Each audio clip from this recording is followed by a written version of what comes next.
کل ایک بہن نے مجھے میسیج کیا اور تصدیق اور تسلی کرنا چاہی کہ میں یہ اذکار کر رہی ہوں کیا یہ سنت سے ثابت ہیں، اور واقعی وہ سنت سے ثابت شدہ تھے۔ بہت خوشی ہوئی۔ دوسری طرف میری کئی ایسی بہنیں ہیں جو یوٹیوب، ابکری، شارٹ کلپس اور سوشل میڈیا پر وائرل ہونے والی پوسٹ سے وظائف سیکھ رہی ہوتی ہیں۔ میری بہنوں، یہ بہت ہی سنگین بات ہے۔ یہ ثواب تو دور موجب عذاب ہے۔ یہ وظیفہ نہیں، خبیثہ ہے۔ اللہ کے لیے آپ جو بھی وظائف کر رہی ہیں، ایک بار قرآن و حدیث سے ضرور میچ کر لیں۔ جیسے ہر چمکتی ہوئی چیز سونا نہیں ہوتی، ایسے ہی ہر مشہور بات دین نہیں ہوتی۔ اللہ عز و جل نے خبردار کیا ہے۔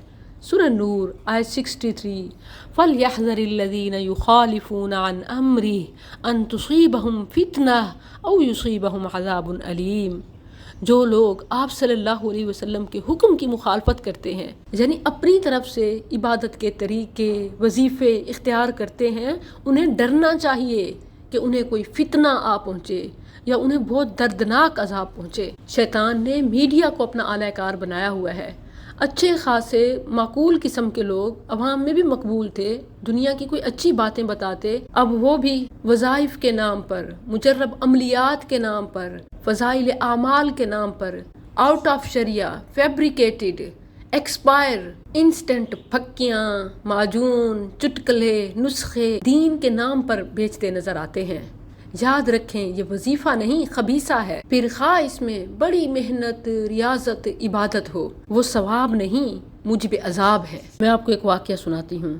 حجت النبی صلی اللہ علیہ وسلم کتاب ہے شیخ البانی کی۔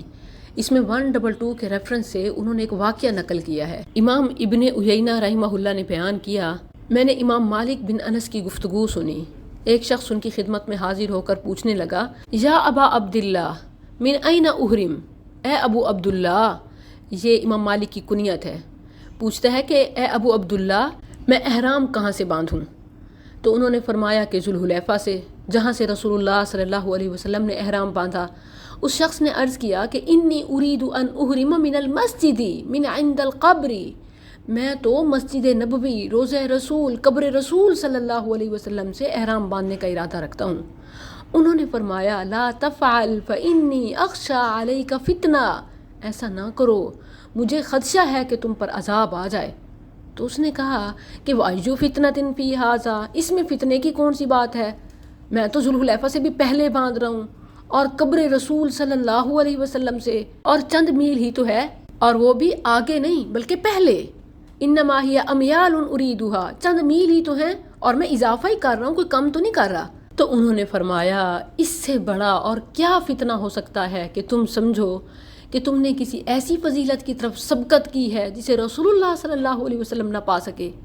یعنی جو کام رسول اللہ صلی اللہ علیہ وسلم نے نہیں کیا، مسجد نبوی سے احرام باندھنا، تم سنت کے مقابلے میں اپنی حرص کو، سبقت کو زیادہ فضیلت والے سمجھ رہے ہو۔ اور اللہ عز و جل فرماتا ہے فَلْيَحْذَرِ الَّذِينَ يُخَالِفُونَ عَنْ أَمْرِهِ أَن تُصِيبَهُمْ فِتْنَةٌ أَوْ يُصِيبَهُمْ عَذَابٌ أَلِيمٌ۔ سو وہ لوگ جو آپ صلی اللہ علیہ وسلم کے حکم کی مخالفت کرتے ہیں، ڈر جائیں کہ انہیں کوئی فتنہ آ پہنچے یا انہیں بہت دردناک عذاب پہنچے۔